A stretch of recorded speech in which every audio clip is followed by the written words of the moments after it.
Break के बाद एक बार फिर आपका स्वागत है। एसजीएक्स निफ्टी थोड़ा प्रेशर में है, लेकिन आपके जो तीन आज सेगमेंट है उस पर आपको ज़्यादा ध्यान देना है।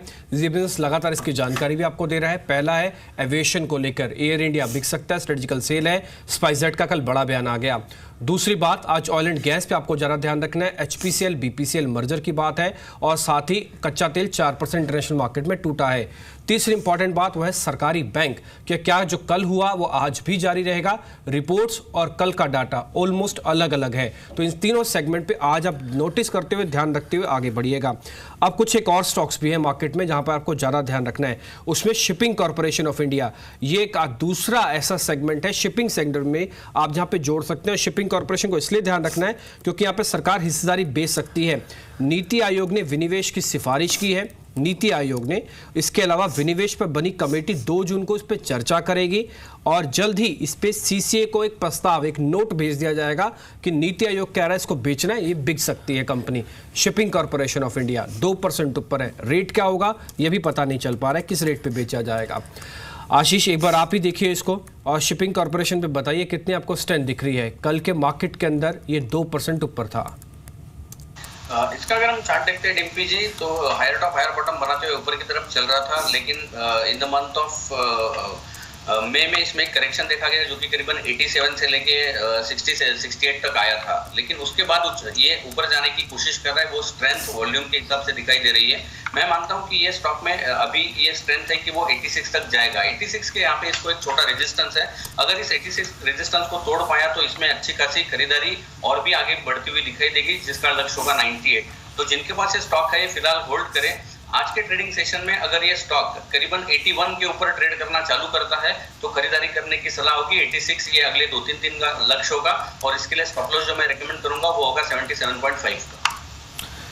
ठीक है। वैसे आज टेलीकॉम पे भी आपको ज़्यादा ध्यान रखना है क्योंकि आज एक बड़ी खबर है टेलीकॉम पे कि इंटर मिनिस्ट्रियल ग्रुप जो है वो 4 बड़े बैंकों के साथ एक बैठक कर रहा है। हालांकि बैठक की कल भी हुई थी आज, लेकिन इंपॉर्टेंस इसकी ज़्यादा है। हो सकता है इस पर फाइनल फैसला ले लिया जाए। बैंकों ने सेक्टर को चिंता तो जताई है बैंकों की तरफ से, लेकिन जब हमने एक राय ली थी बड़े एक्सपर्ट्स की तो उनका भी कहना था कि 1.5 से 2.25% का एक्सपोजर है। अब 2 हिस्सों में है, एक तो बड़ा चंक है और एक दूसरा छोटा चंक है। सेगमेंट में 4.5 लाख करोड़ का एक्सपोजर है इसी सेगमेंट में जो टेलीकॉम वाला है। तो यहाँ पे एक बड़ा बयान आज आ सकता है, वेट कीजिएगा। टेलीकॉम सेगमेंट को लेकर भी इस पर आपको ध्यान रखना होगा। आशीष, एक बार जरा जल्दी से टेलीकॉम का 1-2 शेयर आप देखिए, आपको जो ठीक लग रहा हो। ये आइडिया ठीक है, भारती ठीक है, या फिर कोई और शेयर आपको ठीक लग रहा है इस समय?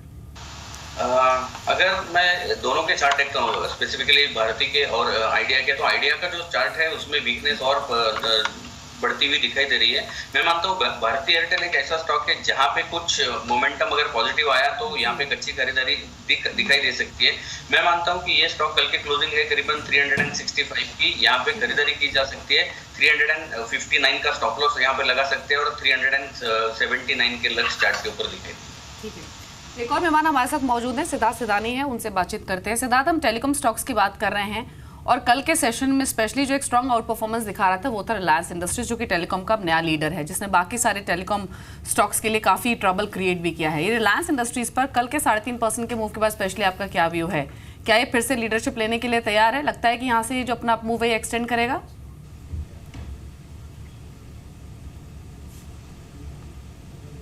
देखिए, बहुत अच्छा परफॉर्मर है दीपाली रिलायंस इंडस्ट्रीज़, और पिछले कुछ महीनों से तो बहुत अच्छा परफॉर्म किया जब से जियो की इन्होंने फ्यूचर आउटलुक दिखाया है। तो जियो एक कैटलिस्ट की तरह काम कर रहा है रिलायंस के लिए। हम मानते हैं कि मेन जो पेटकेम और refining side of the business है ये काफ़ी अच्छा कर सकता है अपस्ट्रीम साइड में, और जिस हिसाब से इनके केपेक्स हुए हैं पिछले 3 से 4 सालों में, हम मानते हैं कि इसका पूरा बेनिफिट अब रिलायंस को मिलने जा रहा है। जियो एक बेनिफिट जरूर है। तो ओवरऑल पर्सपेक्टिव से हिस्टोरिकल परफॉर्मेंस में बहुत अच्छा परफॉर्मेंस नहीं रहा है, अगर पिछले 5-7 सालों की देखा जाए तो आने वाले टाइम में ज़रूर इसका परफॉर्मेंस बेहतर रह सकता है। ठीक है, एक तो रिलायंस इंडस्ट्रीज़ है, इस पर आपको ज़रूर ध्यान रखना है। वैसे एक चीज़ आपको और बता दें, हम बार बार आपको बोल रहे हैं ना कि एविएशन पे ध्यान दें, एविएशन पे ध्यान दें। उसकी बड़ी वजह आपको सुनाते हैं, आप खुद ही सुनिए कि स्पाइसजेट ने क्या बोला। उसके बाद ये एनालिसिस हम शुरू करेंगे कि ये क्यों बड़ा बयान है। पहले सुनिए अजय सिंह जो कि स्पाइसजेट के CMD है, उन्होंने क्या बोला। प्राइवेट करने की बात हो रही है, उसमें डिसइन्वेस्टमेंट का भी जिक्र हो रहा है। मैं ये समझना चाहूँगा कि ये कितना हेल्दी साइन शो करता है, और ऐसे में जब उसके ऊपर बोझ ज़्यादा है तो क्या कोई भी डोमेस्टिक प्लेयर, स्पाइस जेट भी उसमें शामिल है, क्या उस अगर डिसइन्वेस्टमेंट होता है तो क्या उसमें अपनी रुचि जताएगा?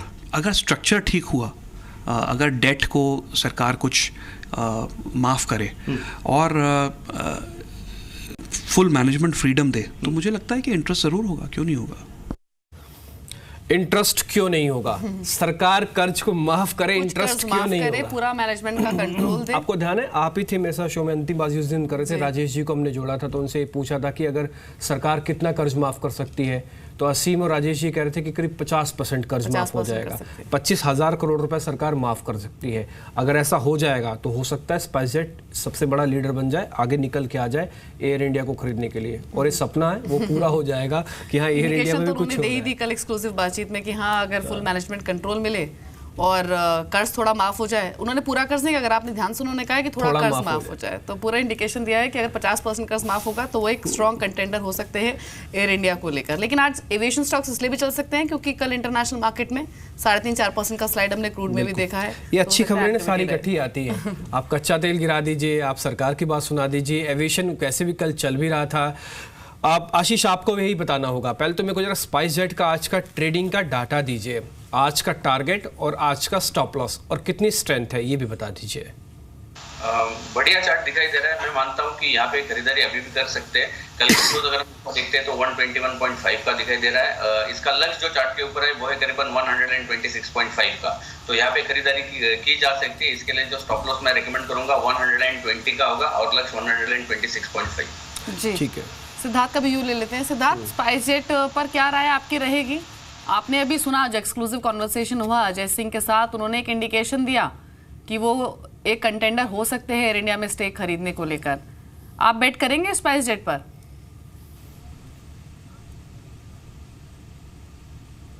जी बिल्कुल, और जो खबरें आप सुना रहे हैं, हम मान रहे हैं कि बहुत ही बड़े महत्वपूर्ण खबर है। अगर कर्ज माफ़ किए जाते हैं तो स्पाइसजेट डेफिनेटली ये सेक्टर का लीडर बन सकता है। हमारा इस पे कवरेज ज़रूर है, टारगेट 150 का है। हम मानते हैं कि एविएशन स्पेस में एक ETF प्राइजेस, जैसे डिम्पी ने जिक्र किया, ये एक बहुत बड़ा पॉजिटिव है, क्योंकि नरमी ही रह सकती है आने वाले 6 से 12 महीने में क्रूड के प्राइजेस।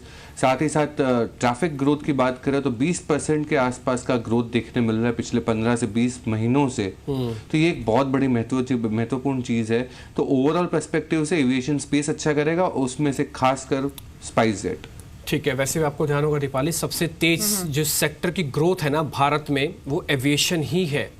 आप एविएशन को इस नज़र से भी देख सकते हैं कि देश के या फिर विदेश में जो बड़े बड़े फंड्स हैं जिन्होंने कभी एविएशन स्टॉक्स को माना नहीं कि चलेंगे, वो भी अब खरीदारी कर रहे हैं। भी तो कहा है वॉरेन बफे, मैं आपने नाम याद दिला दे, वॉरेन बफे, उनको तो काफी वैल्यू नजर आ रही है, उनको तो काफी वैल्यू नजर आ रही है। तो आप अगर इस बड़ी डेवलपमेंट में हो रही है और जी बिजनेस सबसे पहले आपको बता रहा है कि स्पाइसजेट का नाम सबसे पहले है।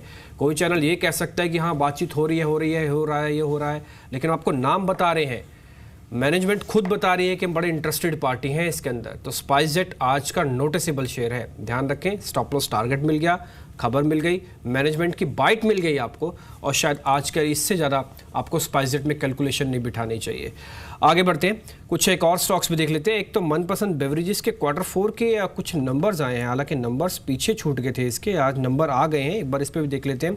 मुनाफा इसका 25 से 31 करोड़ हुआ है और आय में भी इजाफा आते हुए दिखा है। हालांकि नंबर्स इसके आए नहीं थे, आज ही हमको मिले हैं शाम को। इस पे आपके रिकमेंडेशन क्या है आशीष? ये नंबर्स ठीक लग रहे हैं? नंबर्स के अच्छा है। मैं अगर चार्ट पे फोकस करूं तो मेरे लिए अच्छा रहेगा, क्योंकि अगर चार्ट में देखता हूं तो 890 से लेके करीबन ये स्टॉक 750 तक करेक्ट हुआ था। यहाँ से कल अगर हम इसका ट्रेडिंग सेशन देखते तो कल इसने एक उछाल देने की कोशिश की है, लेकिन एक लेवल है जो वो तोड़ नहीं पा रहा है। वो जो लेवल है वो है करीबन 785।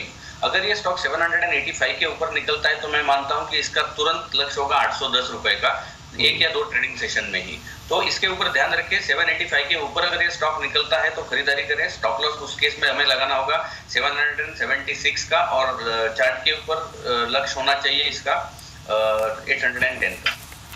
ठीक है।